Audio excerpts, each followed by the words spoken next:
What if it rained food? What if Earth was a cube? What if we had 9 lives? What if bits could fly? It's absurd.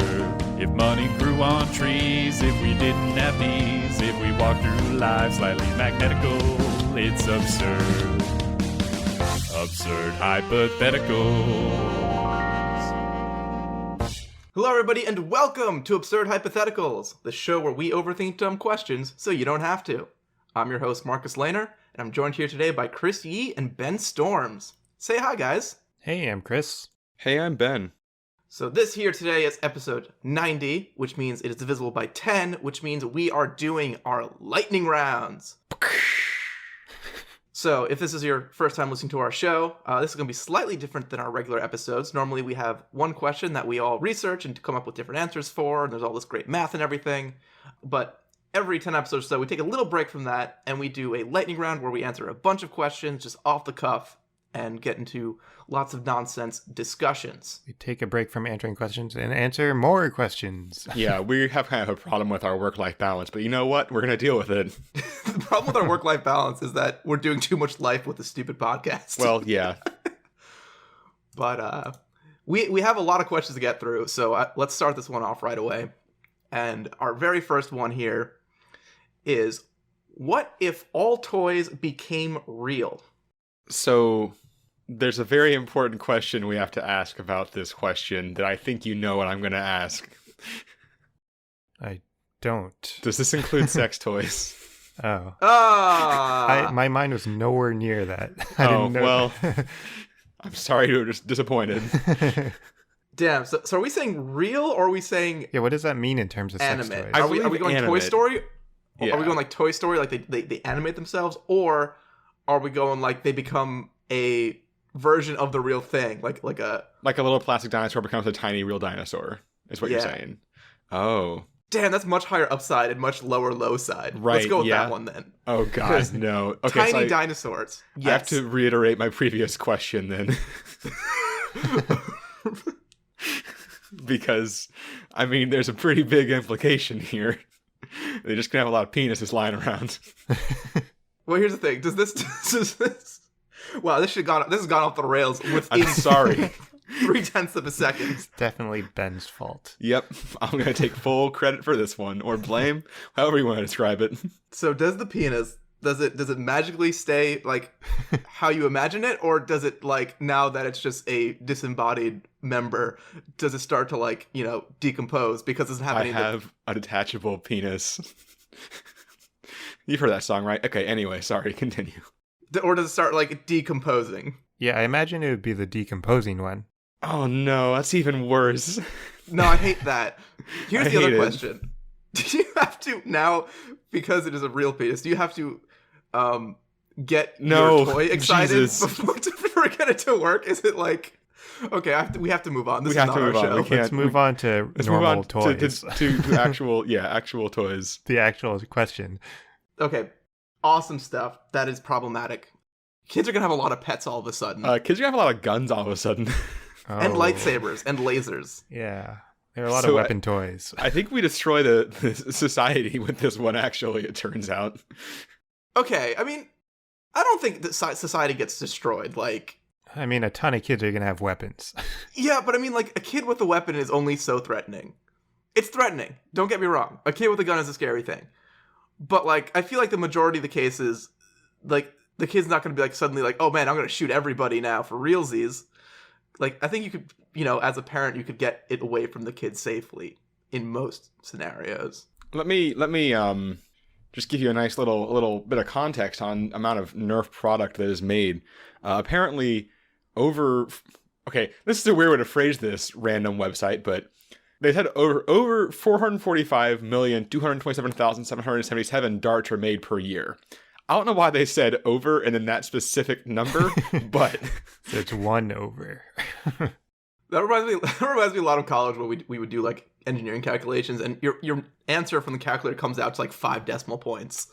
And every time my teacher would just write on, like, are you sure? Like, if you're telling me to 5 decimal places, is this your exact goddamn answer? And I'm like, well, no, there's a lot of assumptions in here. And he's like, yeah, then don't. Then he's like, then round it. I'm like, okay. All right, so I looked further. The reason it's phrased that way is because it was someone online who did the math and figured it out based on like sales and stuff. Yeah. But it also says that enough have been sold in the past 5 years alone to circle the Earth 4 times, and that the number of darts that Nerf has ever made, like total, is a little over 4 billion. So I think there's going to be a lot of guns. Is kind of my like a lot of guns. Well, I think there's already more than one gun per person in the United States, at least.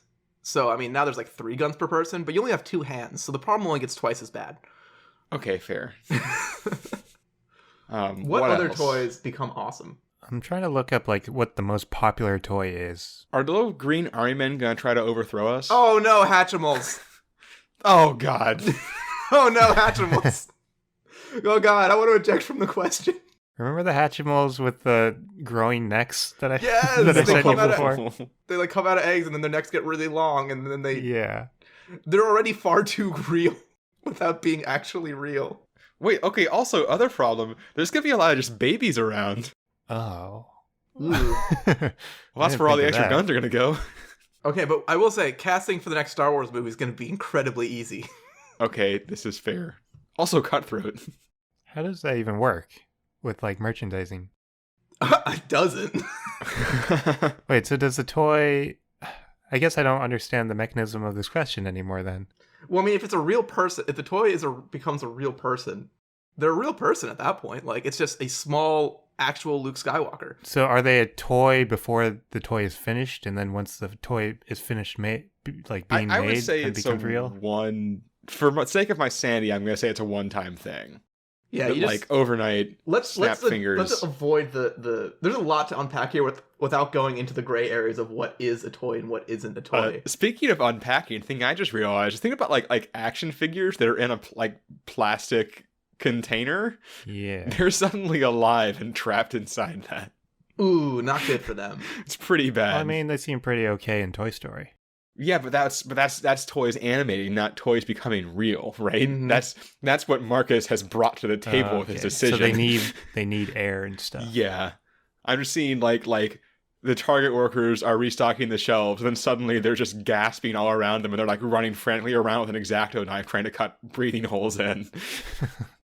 So this question is darker than I expected. Yeah, it got pretty dark pretty fast. I feel like I'm responsible for a lot of it. I'm going to apologize It right now. immediately went dark and stayed dark the entire time. Yeah. You know, I think the last point I'm going to make here before we move on is there's going to be an interesting difference between a typical young boy's toy box and like a typical young girl's toy box, where a young boy's toy box is built all around conflict. You have bad guys and you have good guys and you have weapons. You got cars too. There's gonna be a lot of cars. And cars, lots of little cars. The little girl's toy box, you got dolls. You got a lot of like just like typical family stuff like dolls and doll houses and like horses. I guess dolls and horses is just what comes to mind. And again, I'm making these as like very stereotypical assumptions, but Yeah. a lot less conflict there. Like just like happy, like the girls get a happy society that probably will work, and like it's just a war zone in the in the boys' room. You're gonna get a lot of horse poop. A lot of horse poop. A lot of horse poop. It's tiny horse poop though, so it's manageable. All right, then everything's fine as long as the poop is manageable. It's fine. Yeah. Oh boy. Okay, next question. What if you were always looking through binoculars? This is such a dumb question. I don't. This is a good one. Is it? This is a good one. Are you It'll sure? be hard to maneuver. Because you can places. see, but also you can't see. So you can't see anything like super close to you. But you like it can be very blurry. It's just incredibly Well, blurry. like your field of vision is narrowed. Your field of vision is very narrow. Any moment where like a bee flies by your face becomes absolutely terrifying. Well, no, that's not quite how binoculars work, because it's You're not like quite how binoculars an work. in-focus giant bee comes in front of you. It's just gonna be like this gray, like this shape that just goes by. Yeah, fine, okay. You ruined my funny joke. Whatever, it's okay. Well, because it was scientifically inaccurate, which we do not allow here. Clearly. All right. So, okay. What is driving feasible? Yeah, I was thinking of driving too. I don't think so. I don't think so either. Yeah, no, like Maybe like highway driving you'd be able to do. No, even still not. Because you just can't like. objects in binoculars are much closer than they appear. Right, you can't have any situational awareness around your car. You could do like a single lane highway, but then just do a train. Yeah. Do a train instead. I mean, if you just minimize the amount of times you change lanes. Wait. What if you get a second pair of binoculars and turn them backwards and tape them to your first binoculars? And then you have an even narrower field of view. But I don't think that works, but I can't explain why. I've never actually tried that to confirm if it works or not. Can you put binoculars back to front like that? Does that... Why not? Backwards binoculars cancel binoculars. I don't think so. I don't I'm pretty see sure why they not. can't. Why not? I don't think they can. It's just light passing through it. But I think it's a... Are you having maybe... No, I don't... No, I refuse to admit this is possible. I don't understand why it wouldn't be. I think that it's not just going to be normal vision, but through a little hole. I'm going to tell you that. You're going to have some weird like refraction or something that's going to make it like not work. Unfortunately, I don't have binoculars to try this out. I refuse to admit this is a real possibility. Weirdly, looking at reverse binoculars, the first thing that comes up is the inverted binocular phenomenon, which is basically the phenomenon, for example, when we see an organ through inverted binoculars, it looks smaller than what it really is and may reduce the pain felt from that organ. Wait, what? What? So it's like, hey, if you're like, or I don't know why it says organ, because I think it's trying to say organ as like a generic term for body part, because you can't see your organs through, even through inverted binoculars. Right. But basically it's like, hey, if you look down, like say you injure your arm, you look down and it's smaller than you expect, it can reduce the pain from it because you think it's smaller. What? I don't think this... I'm dubious. I don't trust this website.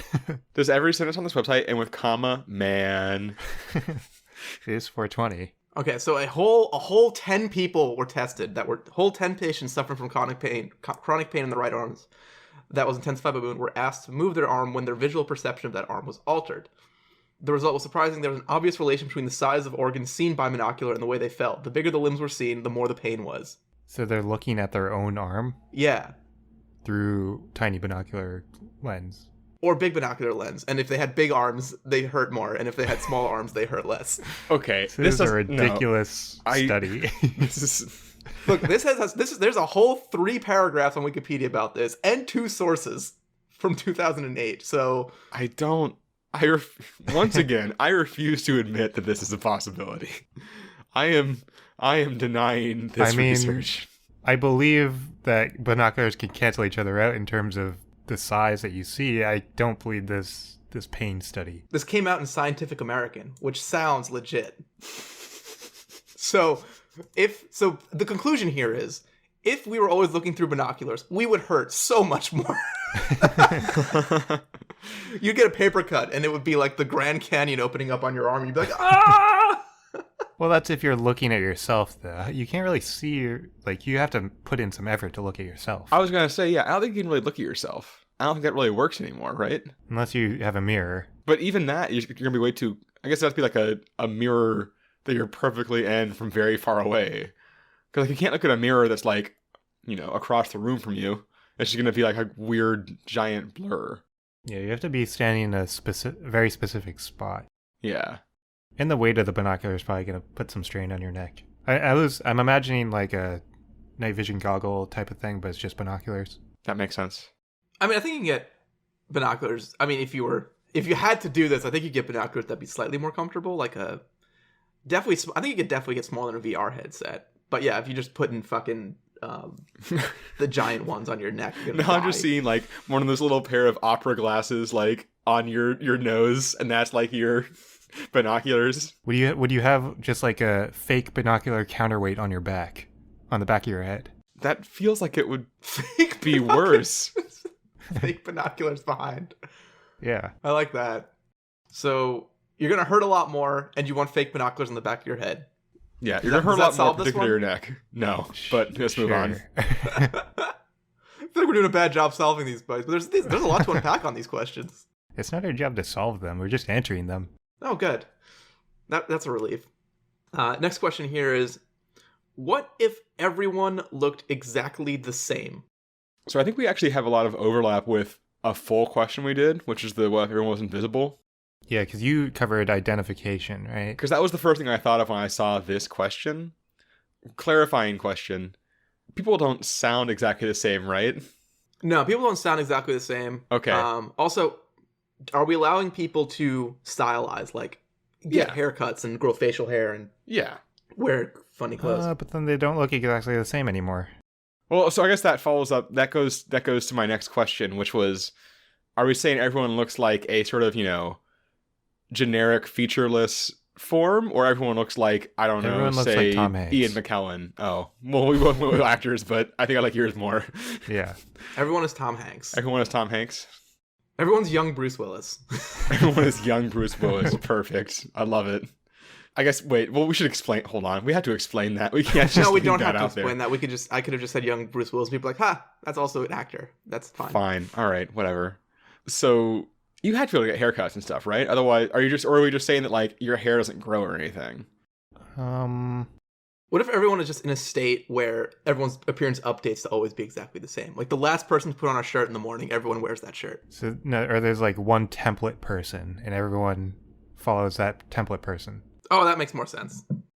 Okay, I like it actually a lot better now that it just is Bruce Willis, and whatever Bruce Willis happens to do is how everyone looks. I particularly like the time period where he was filming Die Hard. Is that like when he started to go bald? I think so, yeah. You can definitely see the hairline is rolling backwards a little bit right there. I like the idea that there's this, like, multi-week period of time where everyone was just in, like a dirty wife beater with, like, blood on their arms and everything. It's like, well, Bruce is doing it. I don't know. Can't wait to see this movie. Gonna be great. It's gonna be such a surprise when what happens. Yeah. It's gonna be real confusing when Bruce Willis throws Bruce Willis off a building.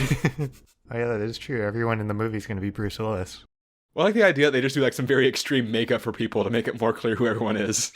Well, I guess that still doesn't work. It's all just going to be Bruce Willis. Damn it, man. Yeah. So movies don't work, huh? Well, they still work. They'll just all be the same person. Yeah, movies are different. They're all one-man shows, and the man is Bruce Willis. Oh my god, wait, no. Yeah, the way it works is that you can't have, like, until CG, you can't have two actors in the shot at the same time. And you film everything with, Bruce Willis dressed up in one costume, and then he changes and someone else acts as differently clothed Bruce Willis, who's a different character. Yeah, it's perfect. He doesn't necessarily have to play every part, but he has to and dress he as shouldn't, every because part. then you get different voices and stuff. But he does have to dress for all the parts. You're right. Yeah. It's very like this exhausting world. being Bruce Willis. Yeah. Yeah. Do you think there'd be a request sheet to be like, hey, Bruce Willis, I'm graduating tomorrow. Can you put on a graduation robe for me? I think just around that time of year, he would dress up as graduation stuff. Yeah, just every weekend he wears a cap and gown all weekend. There's a designated day every week for a wedding. What happens when Bruce Willis takes a dump? I mean, he throws down his pants. I guess all their Does everyone trip? Huh. I mean, I guess so. You have like a professional soccer match going on, and there's 25 Bruce Willises running around, and then everyone's belt magically untightens and the pants fall down. I mean, here's the other follow-up: is what happens when Bruce Willis takes a shower. Well, I mean, it's nothing. It's not going to be anything anyone hasn't seen before. I guess this is true. We'll be used to. We will all be used to seeing each other naked. Yeah, we'll be intimately familiar with Bruce Willis's physique. Sex is going to be weird, which means it's time to move on. Yep. Let's keep on going. What if every skeleton you unearthed came to life? How often do you unearth skeletons? Well, a lot more often if you get a living skeleton out of the deal, I think. Yeah, that's what I was thinking. So what's the personality of skeletons? Is this like a horror movie type thing, or are they just their normal personality? Oh, That's a good question, because those are very different questions. Yeah. I want to say their original personalities. But they are still all skeleton-y. But they are still a skeleton. Okay. I think I actually might like the other one more. I'm not gonna lie. Okay. So the problem with everyone having the original personality is then it's just an immortality question, basically. Yeah, and then it's just skeletons. Which we've gone over before. It's just immortality with skeletons. So let's go with the like, you know... You're trying to avoid unearthing people, which doesn't seem that difficult. Right. Or maybe there are some people who are trying to unearth people to, like, get a skeleton army. Right? Or, like, skeleton, like, servants. I don't know. Regardless. I mean, is this just going to go do what the robots did to the service industry and just make a lot of jobs just moot points? Like, you don't need to hire waiters anymore because you can just unearth a couple skeletons out in the backyard and teach them how to wait tables. See, the real issue I see is that I don't see a situation where there's not like a PETA style organization, which I guess would be pets, people for the ethical treatment of skeletons, who then raise skeletons and train them to raise skeletons, and then we have a very real issue on our hands. And we have a skeleton uprising. The necromantic PETA uprising is an amazing idea for a short story. It's pretty good, right? Like, and by short story, I mean like 10 novel series, deep fantasy series. I'm actually, pretty heavily into this idea now that I've brought it up. Like, just a lot of like 20-something college students riding skeleton polar bears into battle. Oh God, it's not just. It's not just people. People, huh? Oh man, so many more people are gonna be paleontologists now. Well, now dinosaurs will be alive, right? Yeah, exactly. Oh my God, yes, giant skeleton dinosaurs. I guess actually, technically, fossils aren't bones, right? They're imprintations of bones. That is true. Well, but dinosaur bones are dinosaur bones. But there's fewer of those. Yeah, no, you can't. Well, the thing is, like, when you say fossil, don't imagine the T-Rex in the museum. You imagine the rock with the fish imprinted on it. That's different. That won't come back to life. Yeah, the pets issue is an issue, but I think it's also cool, so we're going to roll with it. Also, would it be difficult? I'm going to make a rule here that you have to have the whole skeleton. Is it going to be difficult to make sure you have all the bones? This is true. Yeah, there are a lot of bones. Like, the human body, was it 213, 231? 216, I think. I think it's 216. 216 sounds right. I'm just going to Google and all count how many bones. We start with 270, and it decreases to 206 by adulthood. Oh, there we go. What happens to those other bones? They fuse together. Like, the skull is like, 5 or 6 plates, and then, all those other limbs and things come together. God, that's such a weird thought. Also, if you want the best skeletons, the bone mass in the skeleton reaches maximum density around age 21. So if you want the beefiest skeletons, you gotta kill someone on their 21st birthday and then resurrect them immediately. For some reason, instead of bone mass, I thought you were gonna say bone master. And to get the best skeletons, go to the bone master. You have to go to the bone master and give you your bones. Okay, there's definitely a DJ somewhere called the Bone Master, right? Oh, probably. Yeah. Or several. You can go to Milk Lord Bone Master stream on SoundCloud. Okay, I've also discovered, unfortunately, just to loop things back around where we've been all day, there is apparently a male enhancement product called the Bone Master. Oh, that doesn't surprise me. So, with that, let us move on. Make every night special with the Bone Master. Have we touched penises on every question now that maybe mean to word it like that? Should have rephrased that. No, we have not touched penises at all today because we record remotely. Did we talk about penises in every question so far? I think we did. Not the binoculars. Not binoculars. Oh no, we did because we didn't talk about binoculars. We didn't talk about binoculars. I mean, it was right there in front of us. We should have. All right. This one can't be about penises. What if you had all of Inspector Gadget's gadgets? It wasn't going to be until you brought it up. All right. Let's just ignore that. So what are Inspector Gadget's gadgets, actually? Do you want to read this list that we found, Marcus? Yeah, I'll read the list off the website. We look at this research prep. This is the first time in Lightning Round. Gadgets. We have gadget binoculars. So he has binoculars. Bring it back. Yeah, we're bringing that one. The gadget brella. So a hand holding an umbrella that comes out of his hat. So it's an extra arm with an umbrella on it. The gadget coat, which is his trench coat inflates when he pulls on one of the buttons to enable him to float. It can be in the water or in the sky. That does make a note here that it's not all that powerful because it is almost always deflated by being punctured, making him shoot through the sky as the air is released before falling from a great height. So he has this ability to fly, but it always goes wrong. So maybe not that one is great. Mm-hmm. The Gadget Copter, where he has little propeller blades that come out of his hat. He has Gadget Cuffs, which is a handcuff, comes out of his forearm just above his hand. I guess he just has handy handcuffs whenever he wants them. Yeah. Gadget Hands, so he has hands that also pop out of his hat. The hands sometimes hold various objects, as hands do, including a camera, a motorized fan, a spotlight, a can opener, and other useful things. Are they describing to us what hands are? No, I think they mean they come out with the things, not just that they can hold They things, can such hold as stuff. these objects. Of course, there are times when they will also be holding something useless or unhelpful to the situation. There's also a note here. So not always great. Gadget Arms, Gadget Legs, and Gadget Neck. His neck, arms, and legs can telescope and extend to great lengths. So he's like Doc Ock, except the stretchy neck. limbs are not extra. They're his only limbs and neck. Yeah, and neck. Top secret Gadget Phone. It's a telephone in his hand. The earpiece is in his thumb, and the mouthpiece is in his pinky finger. This is one of the few gadgets that is not voice activated. So he can just make his hand the fake telephone shape, and it works. Gadget Skates and Gadget Rollerblades, so he can make roller skates come out the bottom of his shoes.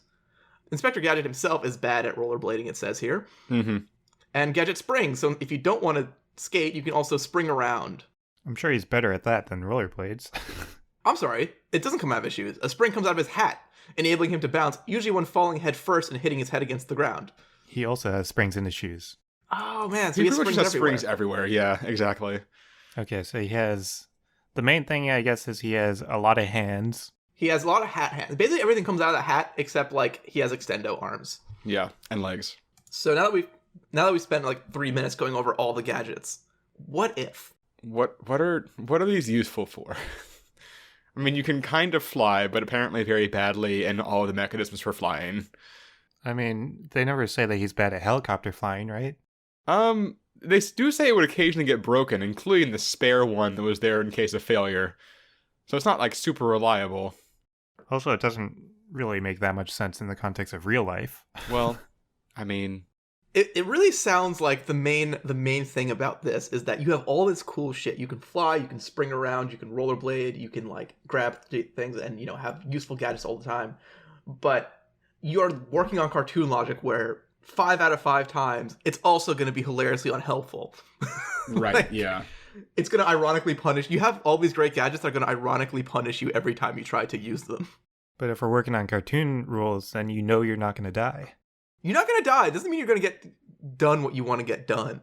Like, if the thing you're trying to accomplish, in Gadget's case, is, catch the bad guy, something will comically go wrong and the bad guy will get away.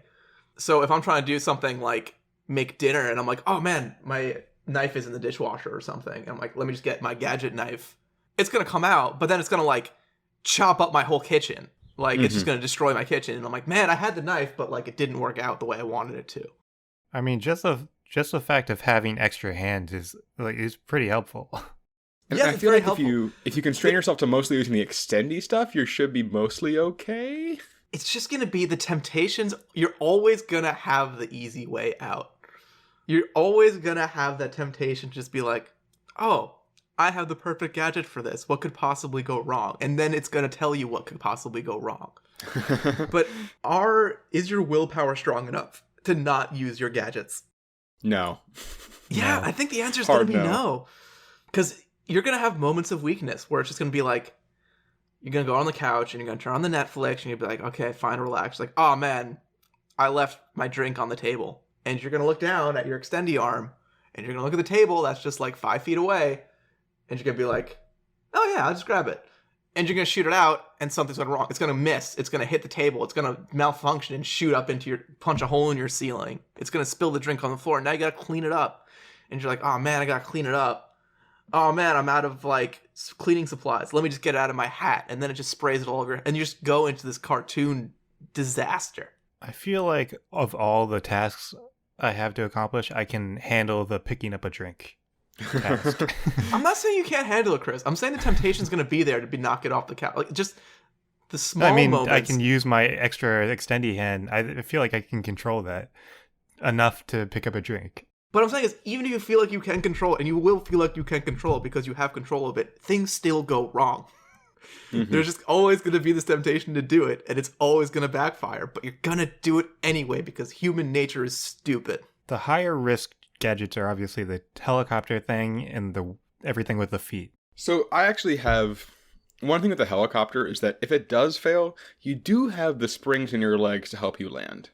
And the springs in your hat and your extendo thing. It seems like everything is designed to make him not die from falling when all his gadgets both create fall damage and prevent fall damage. Yeah, springs still shoot you back up, right? Yeah, If but I you mean, fall you'll lose some energy each time. Like you'll eventually come to a It'll rest. take a while. Yeah. It seems he operates by the law of large numbers, where all his gadgets are going to go wrong, but then the gadgets will save them, but then also go wrong. And eventually he will just make general progress to where he's going. But, yeah, with great power comes great responsibility. That's that one. All right, here we go. Here's a question right up our alley. What if Earth stopped rotating/revolving? So this is what you call when a planet is in orbit and the same side of it always faces the sun. It's what they call tidally locked. So the same face of Earth will always be facing the sun. Now, we've covered similar questions to this before, but not exactly this. We've covered this concept before because we have talked about different types of planets forming, and some of them result in partial tidal lock. So let me summarize it in 2 words. It's bad. So first off, because one side's always facing the sun, that side of the planet heats up a lot more. And it's not just like twice as hot on one side and not hot on the other side. Because when you have the rotation of the planet, like, because it's not exposed all at once, it gets a chance to cool down. The surface of the Earth gets a chance to cool down when it's spinning away from the sun, and then heat up again the next day, and then cool down again and heat up the next day. The Earth's going to heat up on that one side, but it's not like the upper limit is noontime. The UV radiation just keeps adding more energy to that side of the planet. So there's really not much of an upper limit on how hot that side of the planet can get. So obviously it's going to be really, really hot on that side, and then it's going to be really, really cold on the other side. Is there going to be like a ring around somewhere on the Earth that's livable? Maybe on the dark side, close to where the light side is, there's enough like radiated heat. I guess like on the poles, because the exposure to sunlight will basically be the same as it is now. Mm. So it won't be great conditions, but it'll be manageable, maybe. So there's theoretically, because one side's hot, one side's cold, somewhere an in-between space that is neutral temperature. That's a livable temperature. I'm worried about winds is the one thing I'm trying to figure out in my head right now, because you have very hot goes to, very hot wind goes to the cold side, right? Mm-hmm. So there's going to be a constant wind going towards the back of the planet. Well, there has to be some sort of flow, like consistent flow. So you can't just have... Yeah, it can't always go one way, so it's got to come back around. Actually, I don't think that's true, because isn't like the wind caused by the pressure difference between hot and cold air? So if the air is always going to be hotter on the hot side, it's always going to flow from the hot side to the cold side, right? It's going to flow, but there's going to be consistent. It's going to, because now So you all have... the air is going to build up on the back, is what we're saying? the air's going to build up on the back and then push the air back towards the front. Oh, right, fair. Okay. But it's going to be a lot more of a consistent and I think extreme wind scenario. So I don't know if the wind would blow towards the hot side on the bottom where we're living or towards the cold side on the bottom where we're living. I think it might be the bottom is blowing towards the hot side because that's where the heavier, colder air would live and get pushed. Yeah, so the colder air is sitting lower. And so when the hot air builds up, it's going to push the colder air outwards. And so the cold air will be on the bottom. So you're going to have strong winds blowing towards the front of the planet all the time. They're going to be, I have no idea how strong those are going to be. I imagine quite strong and violent, but I'm not sure if that wouldn't necessarily kill you. But the wind would always be in that transition area where the temperature would be livable. I mean, it's part of the reason it would be livable, is that you'd have the winds bringing cold air in. Yeah, but it might be too strong. It might blow you into the cold area. Or into I'm going to say that if the wind was strong enough, that would physically blow you around. You're dead, but Right, you know, society as a whole could handle that. Like, you can build buildings. I don't think plants could grow, right? Plants? Most of them have... Oh, yeah. Yeah. I thought you said planets at first. Oh, no, plants, yeah. Because they would have to live in twilight, because it would be too hot with the direct sunlight. Right. And then, I think even in, at the equator, like, you know, where it's livable, even if they're on the sun side, the amount of sun they get is like... It's too much. No, it's too little. Like, it's Oh, no, I see what you're saying, yeah. The amount of sunlight per area is less because it's hitting at such a sharp angle. So, like, the last, you know, tiny bit of sun is getting stretched over a much wider area. But there would still be an in-between for plants. It might not coincide with humans. I think the problem is just that it's going to be... Hot. So, yeah, it's going to be hot.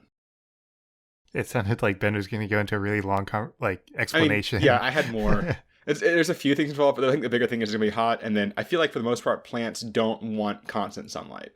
Right.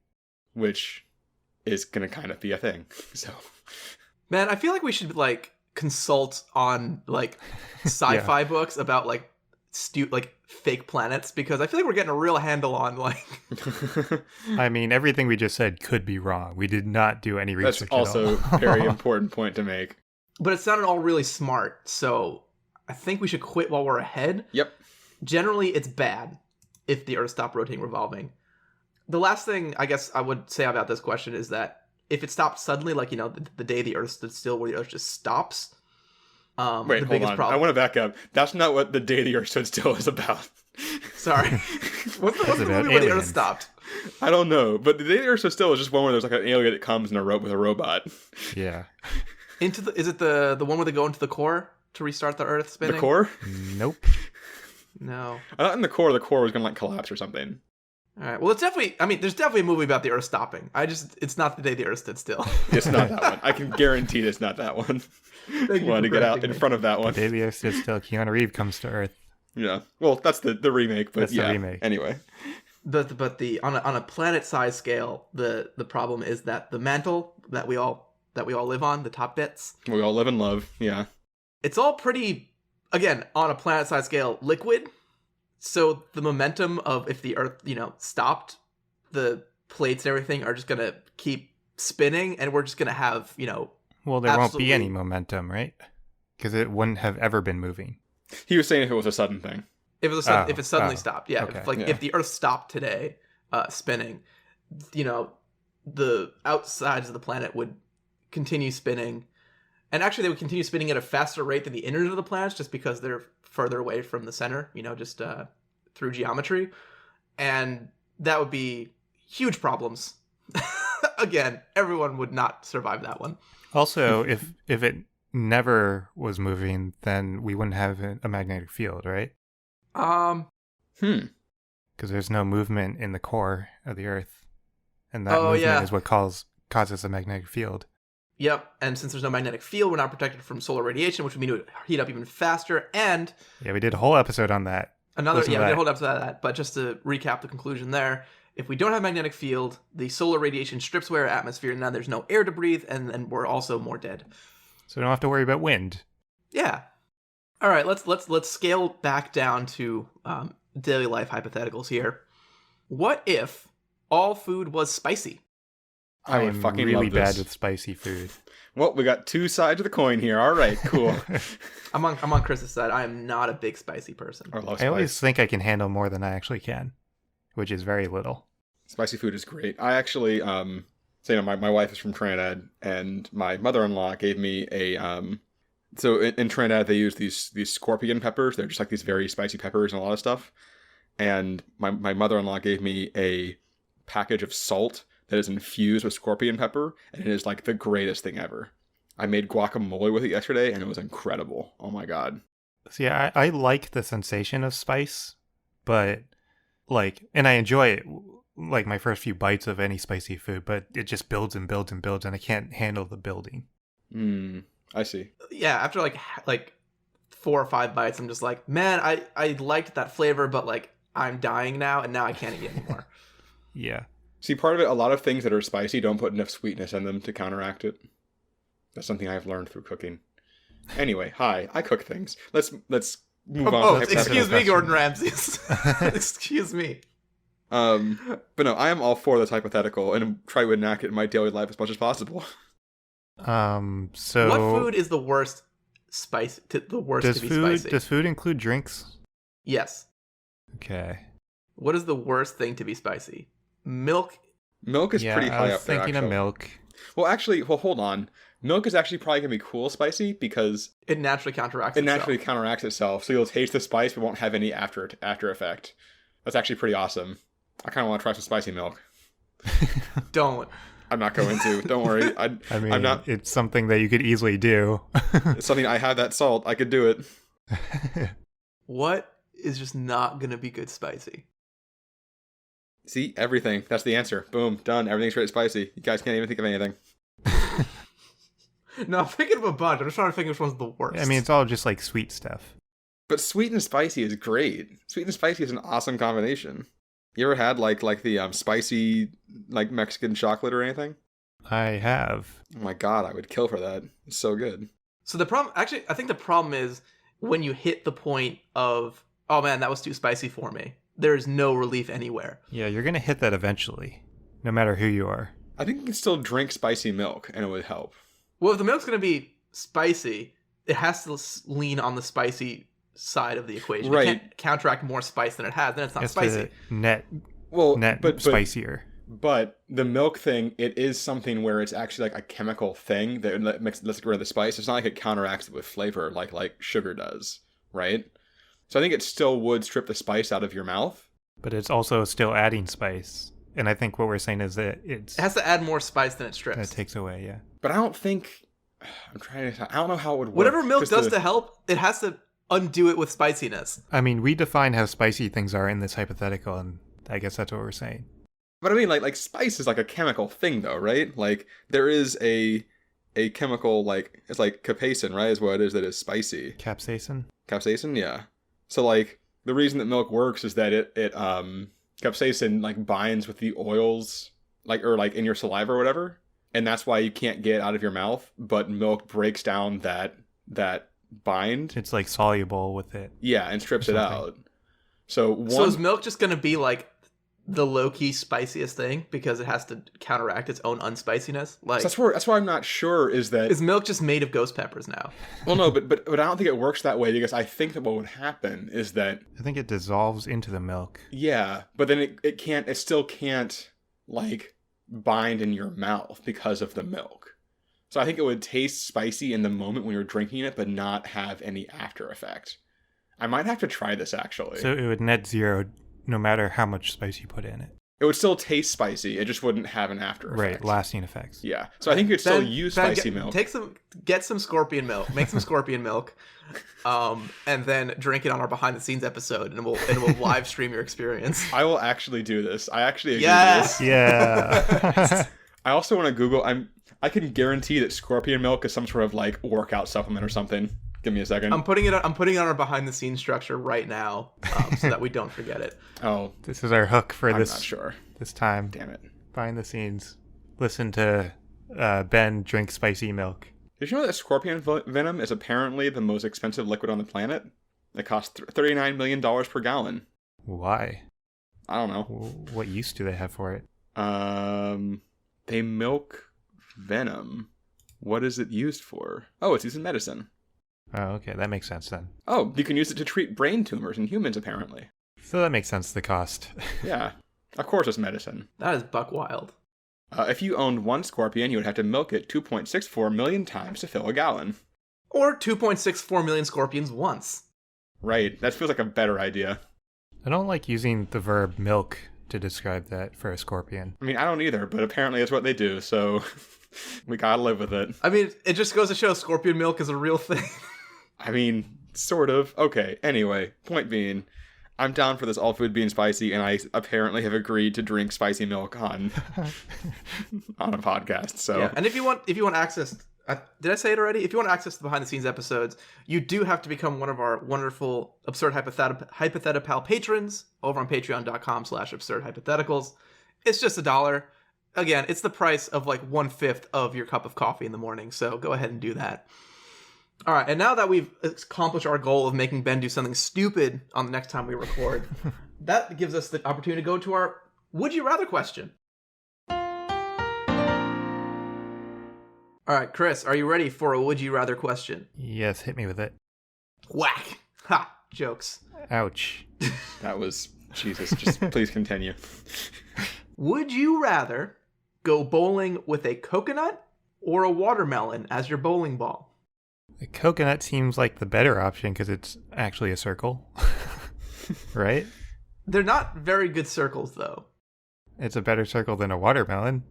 I'm not sure about that because they're kind of like lemony shaped and they have like weird ridges and like elongations in them. Yeah, I feel like I would say that it's probably overall closer to a sphere, but it's more irregular than a watermelon is. Like if you roll a watermelon, if you Google pictures of these. What does Actually, a coconut look like? Because like I feel like what I'm seeing in my mind is that the coconut's going to be, yeah, it's kind of like lumpy and like pointed at one end a little bit and everything. Oh yeah, it's not as circular as I thought it was. Yeah, it's got that little point. Yeah, it's very like, it's almost lemon shaped, like a big lemon. Yeah. The other thing too is that it's not Doesn't have the weight.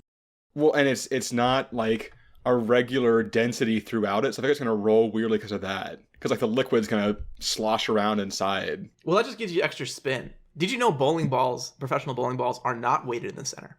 Interesting. They have a big dense core, like a metal, I think it's metal. They have a metal core that's actually slightly off center, so that when they spin it, it picks up the spin and spins more. Yeah, it adds to the centrifugal force, right? Mm-hmm. I want to say yes, but I know that Like a frisbee. every time I've seen something online, someone talk about centrifugal force, it's like, it's not centrifugal force. That's not a thing. It doesn't exist. It's centrifugal acceleration or some crap. It's So I like a think 3D version of a frisbee. Sure. I'm just going to say yes. I can't parse that. So. Yeah, I can't understand. That metaphor did not help me understand what you're trying to say. I will also say there are definitely some pretty round watermelons. The biggest problem I see with the watermelon is that I don't think you can bowl it one-handed. You're going to have to do it granny style. I mean, I feel like everyone has at some time or another bowled a strike granny style. So are we drilling holes in these? No. No, that would be irresponsible. That's just going to get a really slick bowling alley. Okay. The watermelon's going to be heavier, I think. Yeah. By a bit. But it's also going to be, it's going to break easier. Yeah. So if you like accidentally throw it up and then let it drop, it's going to break probably. Yeah. I think with perfect form, the watermelon is definitely better. But I think a coconut is basically just doing like candlepin bowling. Yeah, I think if you just chuck the coconut, like not in the air, because you do Not like have to roll overhand, it, but like yeah. if you just like whip it at the pins, you have a decent chance of it getting there. You basically just like softball pitch it, right? You basically softball pitch it, and the idea being that it's gonna roll and like it has all these irregularities, but the forward momentum just gonna make it so that it doesn't just like go sideways, and hopefully that as it tries to turn, it just is already at the pins. So the control, I think you have a little bit more control, definitely initially on the coconut. I actually do think the main difference is just candlepin versus 10-pin with this. That's pretty much the entire difference. Because also, yeah, how much does a coconut weigh? Well, it's just equivalent to the carrying capacity of an unladen swallow, right? I hate you. About 3.1 pounds. So that's pretty 3.1 light for a pounds. bowling ball. I don't think that's going to work How very much- well on like full-size bowling pins. Well, are we saying that it'll be candlepin pin? Oh, candlepin is actually interesting. 'Cause I think candlepin, I think you actually might still want a watermelon. Because a candlepin ball is 2 pounds and 7 ounces. So basically, yeah. So if we're saying this is candlepin, the coconut is basically just a slightly heavier, weirdly shaped candlepin ball, and you're going to be okay. A watermelon is going to destroy those pins if it hits them at all. A watermelon is 20 pounds, Right. around there. It's going to just destroy those pins. The thing is, does a watermelon roll straight? Like, they're pretty symmetrical. Yeah, well, it depends on how you roll. You have to actually roll it pretty well, I think, to make it straight, but you can make it Like straight. granny style, Yeah. between the legs, and you have the two ends of the watermelon in your hands. Like, they're on the Right, outside, you just exactly. roll that down. There are also, to be fair, I'm seeing like I'm going to draw a picture of a very spherical watermelon I'm seeing right now. That's the thing. You can shape a watermelon when you grow it. This is true. Because they have those square square watermelons in Japan that they grew square so that they fit better in your fridge. Mm-hmm. So you can grow a watermelon perfectly circular if you were so inclined, which I think you would be if you had to bowl with it all the time. That is a very good picture of a watermelon. It makes me want watermelon. I know, right? I usually don't really like watermelon that much, but I'm in for that watermelon right there. Who doesn't like watermelon? I don't dislike it. I just feel like it's kind of overrated. I don't know. It's fine, but I don't like go on my way for it. Well, that's a fun watermelon opinion you have, Ben. But okay, I'm saying if I want a summer fruit, I want a pineapple, not a watermelon. Okay, let's just put that out there. Pineapple is indefinitely better than a watermelon. Pineapple is underrated. Pineapple does taste better than watermelon, but I can definitely eat less pineapple than I can eat watermelon. Okay, I guess that's fair. That's true. Like, all right. After I'll give you that one. 10 pieces of pineapple, I'm like, okay, now it's getting a little sour here. I don't need any more pineapple than this. But watermelon, I can just eat the whole watermelon. Like, you have to physically take it away from me. Anyway, we need a decision on one. Is it candlepin bowling? I feel like it has to be. Sure, it's candlepin bowling. Yeah, I think it is. Well, I think it's only candlepin bowling for coconut, and it's 10-pin for watermelon. It should be candlepin bowling just because the candlepin bowling lane is straight, as opposed to the regular bowling lanes, which are slightly curved outward. So we want to increase our odds here. I'm going to go with watermelon, I think. I think once you figure out, because I don't think you have to throw it that hard if it's candlepin. I also think that it might, I think that either method of bowling, whether it's candlepin or 10-pin, I think you want watermelon. Because a coconut's not going to do anything against 10-pin pins. And as long as you can just get the watermelon down the lane, you're going to get, at least 7 or 8 pins with the watermelon. Guaranteed, because it's so big. The only risk is the watermelon breaking. Because they're not actually as sturdy as we might imagine them to be. Right, but you don't have to sling it because it's 20 pounds. The watermelon's the same size as a normal bowling ball, right? It's not bigger than a bowling ball. They can be bigger. I guess they can be. Yeah. But the average size watermelon that I'm imagining is the same size as a bowling ball. I guess my point is more just that as long as you can get it, even if it's not moving that fast because it's so big compared to the candlepin pins, as long as it makes contact, you're knocking over all the ones you touch. Yeah, no, it's gonna be. I think the watermelon's gonna be the better one. I'm gonna choose. Or do you want to elaborate? Or it sounded like you're gonna go into something. I mean, I elaborated 5 times the same thing. I think the watermelon's gonna be better. It's gonna roll straighter and it's gonna knock over the pins the most. So I think that's why it's better. It's gonna knock over the most pins. I'm actually gonna go with coconut because I don't like doing the granny style bowling. I think it's way more satisfying to hold it in one hand and do a full strength throw, even if it's not as effective. I think it's more satisfying. Well, this is true, but we're winners here. Do you think we could let a bowling alley convince a bowling alley to let us try this? No, there's zero chance. All right. So I mean, I guess that was our final votes. I won't make you guys say it again, but we got 2 votes for watermelon, 1 vote for coconut, and that'll bring us to the end of the episode.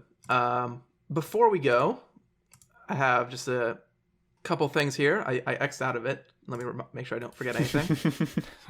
So, as I mentioned before, if you want to get our behind-the-scenes episode or want to support the show, you can go to our Patreon, www.patreon.com/absurdhypotheticals. Listen to Ben drink his spicy milk.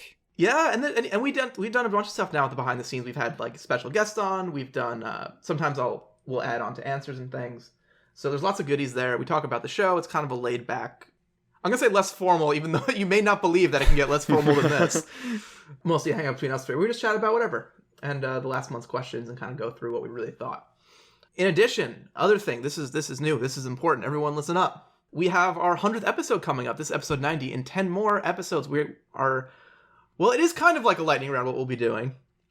So our plan for our 100th episode is we are going to answer 100 hypothetical questions in 100 minutes. It is going to be the fastest lightning round you've ever seen.